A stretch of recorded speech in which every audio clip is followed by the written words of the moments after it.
എൻ്റെ പൊന്നോ, ഈ തടി കുറയ്ക്കുന്ന പരിപാടി ഒരു രക്ഷയില്ല കേട്ടോ. കഷ്ടപ്പെട്ട് എക്സസൈസും ചെയ്തിട്ട് വെയിറ്റ് കുറയാതിരുന്നുള്ള അവസ്ഥ ആലോചിച്ച് നോക്ക്. എനിക്കും അതുപോലൊരു സംഭവം പറ്റിയിട്ടുണ്ട്. പക്ഷേ ഞാനിപ്പോൾ വെയിറ്റ് കുറച്ചു ഗായ്സ്, 8 കിലോ ഞാൻ കുറച്ചു. അതെങ്ങനെയാണെന്നല്ലേ, ദേ ഈ കാണുന്ന ഈ തീറ്റയാണ് ഏറ്റവും വലിയ പ്രശ്നം.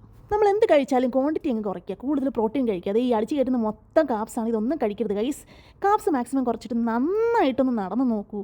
നിങ്ങളുടെ വെയിറ്റ് എപ്പോൾ കുറഞ്ഞെന്ന് ചോദിച്ചാൽ ഇതുപോലത്തുള്ള കാപ്സാണ് നമ്മുടെ ലൈഫിൽ വില്ലൻ.